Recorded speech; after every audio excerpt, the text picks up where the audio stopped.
Well, we know who's in the finals. It's Newton versus Daly. They need a little time to set up, so it's time now for a few words from FRC founder Dean Kamen.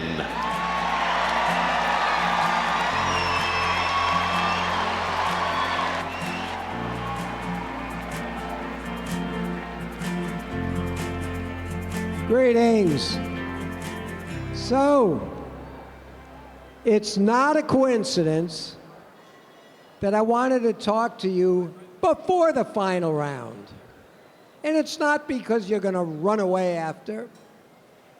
It's to re-emphasize the fact that we're not here about finding out which robot wins.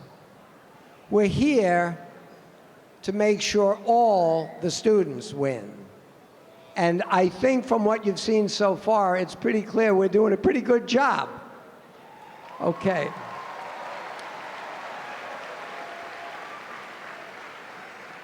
Normally, I use a little of this time to remind all the students that they have to do something that we've always done by tradition, which is thank all the sponsors, all the mentors, all et cetera, et cetera. But we've seen that done, so people have learned.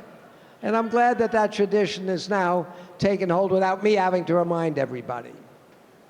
But there's something I do also every year for the last 35 years. I give out the homework. I'm here to tell you today, this year, you're going to get 2 different homework assignments. Get over it. I think you'll find both of them a lot of fun, but I'll put them in context for you. The first one ought to be really fun. As you all probably know, a few years ago, I started a sister organization to FRC called FRC Global. Why did we do that?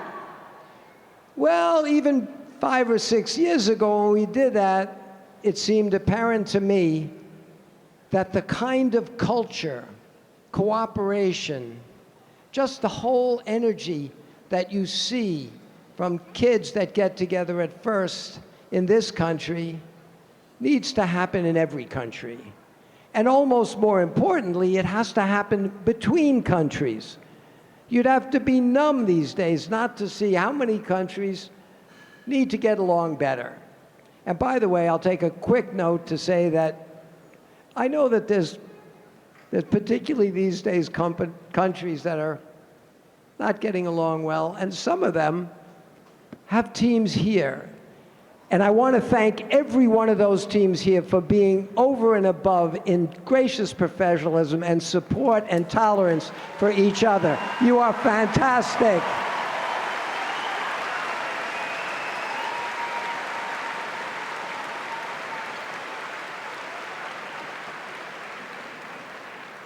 Adults and leaders around the world could learn a lot from FRC.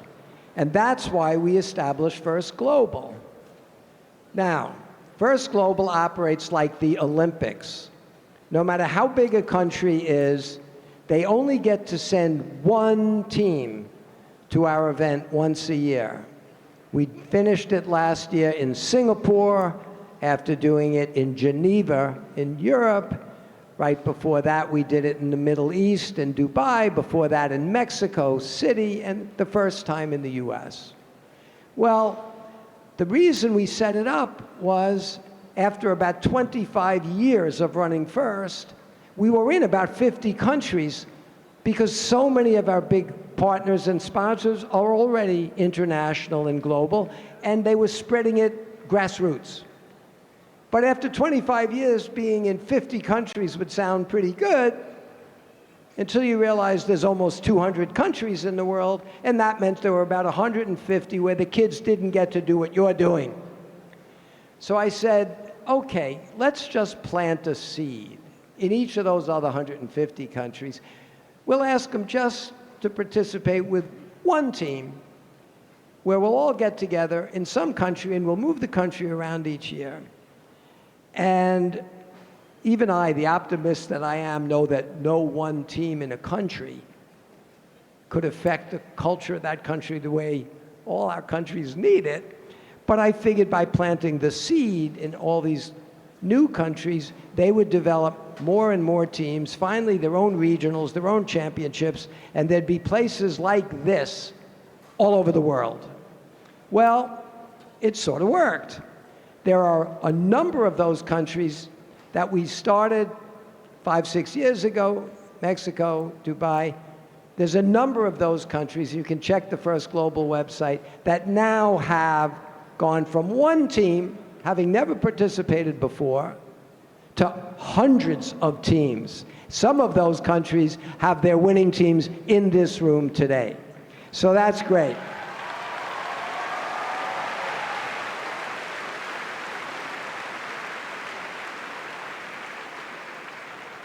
But I'm never satisfied. So, we just announced last week in Washington that this coming year, at the end of this year, September 26th through September 29th, we're going to do the 2024 First Global event, and we will have one team from every country in the world. We have already more than 190 countries committed, but many of them are struggling, of course. All 54 countries in Africa, some are struggling. Countries all over the world, in the Middle East, in Central America, in South America, in the island Pacific. So it occurred to me that with the thousands and thousands of teams that we have here, and knowing that FIRST has a culture of inclusion and gracious professionalism, I figured I would give the first homework assignment that every one of the teams here has to go look at the First Global website and pick a country that you're willing to help, cheer for them, give them technical support. They may need financial support. They may need other kinds of support. But with all the teams around the world that are here, that are experts at what FIRST is, I think it would be enlightening, it would be fun, and it would be really valuable to help accelerate the growth of a global network of FIRST if each country, each of those nearly 200 countries in the next month or two, hears from at least one team that says, we're here to help, support you, root for you. By the way, the event will very appropriately be in a stadium where the original Olympics was held in Athens, Greece, 65,000 seat stadium.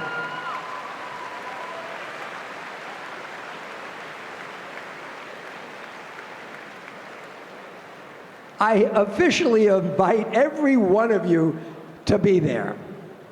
So please, remember, first piece of homework, maybe you visited a country. Maybe your parents or grandparents came from a particular country that you love. But go look and figure out how to team up with a whole new opportunity for networking and friendship. And let your team support one of the countries that will be represented there, because you realize the whole point of First Global is to start in every country what we're doing here. So you need to help them each grow. I really believe that this sport in your lifetime will become the truly universal, dominant global sport, and you're going to help us do that this year. My second piece of homework. It turns out that we took a little bit of a hit in our growth during COVID, but we're back.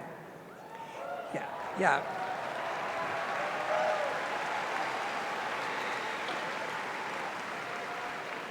And we're up to about 4,000 FIRST robotics teams, FRC teams, about twice that many FIRST Tech Challenge teams, and loads and loads and loads of FIRST Lego League teams. But we were at a board meeting just yesterday talking about growth, and the entire team of FIRST pointed out, and I agree with them, they got a lot on their hands. They're supporting all of our events, over 180 regionals, this championship. They're supporting all 3 levels of our competitions. There's about 200 of them. And I was looking for really big growth. As you know, I'm never satisfied. And I looked at the kind of growth that they were forecasting, and I think they were very responsible, like any now big organization that's been around for 35 years. And they could project what I would have called modest growth. And I think they're probably right. And if we were a typical organization, that's where it should end. But we are not a typical organization.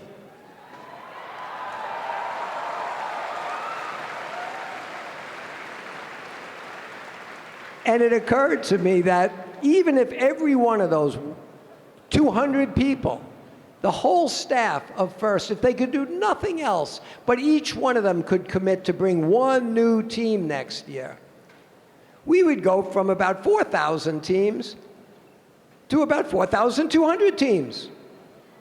Well, that's not good enough. So it occurred to me, I always gave homework that would try to grow us quickly. And it worked. We went from 23 teams in year 1 to 4,000 teams. Most people besides me would say this is pretty good. But I would give you all homework like bring the press, because that'll expand our reach. And you've done that. Get us on TV, and you've done that. Get your political leaders, and you've done that.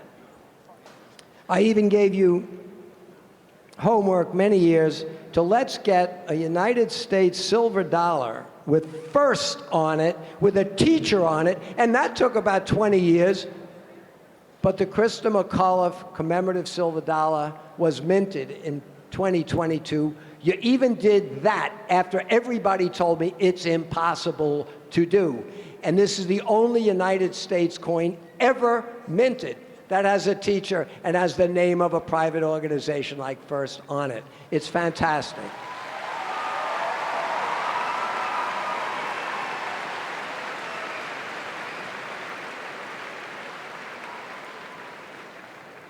But that brings me to this year's real homework.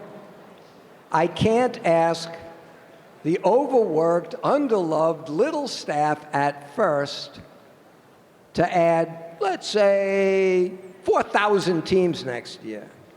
But I could look at all of you and say, you've got a lot of people on your team. You've got mentors, teachers, corporate sponsors, community leaders. And who has the biggest vested interest in making FIRST the most universal, ubiquitous sport in the world? Well, the FIRST community will be the biggest winner.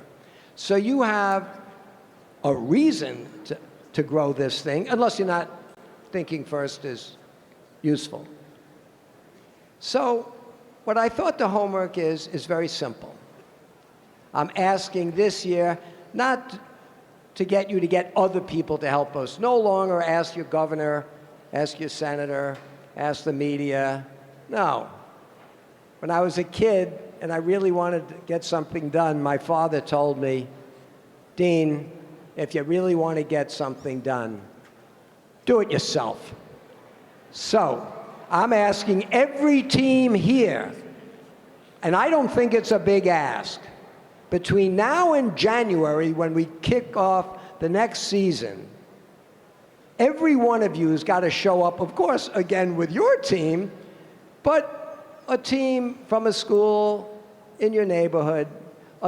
Figure out how you can bring me at least 1 more new FIRST robotics team. I want to have 8,000 teams next year, and I want them all to be brought in by you, okay?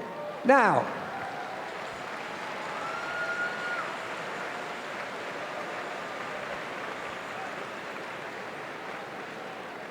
I'm going to give you some help and some incentive.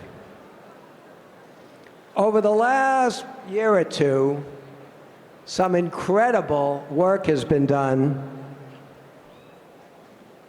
to make a really beautiful little robot.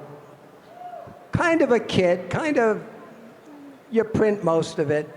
It's got a really powerful Raspberry Pi processor on it. It's got some really neat stuff in it. And because of support of people like Raspberry Pi, because of my engineers at DECA, because WPI helped write curriculum for it, because, well, lots of people bought into my vision of let's make a robot, a powerful robot that could be put out for about the price of a textbook. Well, I went to our governor in the little state of New Hampshire. And I said to the governor what I've been saying to governors for 35 years. And every time I meet a governor, I challenge them and say, you know, education isn't a federal thing, really. It's a state thing. You ought to have all the governors compete in a fun way to see who can have the highest per capita number of teams in your state. By the way, for a number of years, the state that's been ahead is Michigan. Yeah.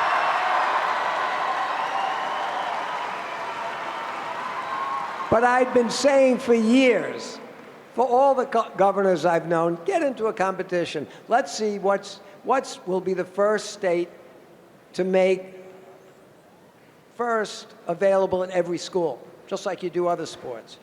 And again, 30 years ago, they'd roll their eyes. Now a lot of them would think, yeah, that's possible.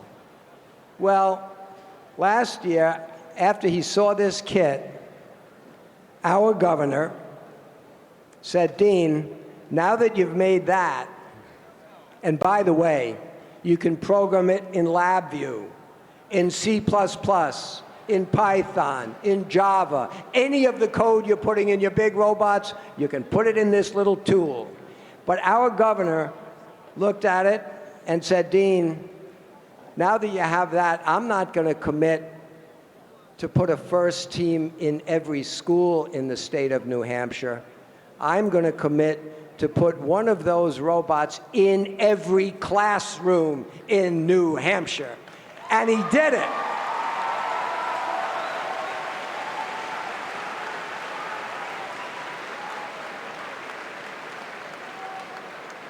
And I asked him to go challenge all the other governors to do the same thing.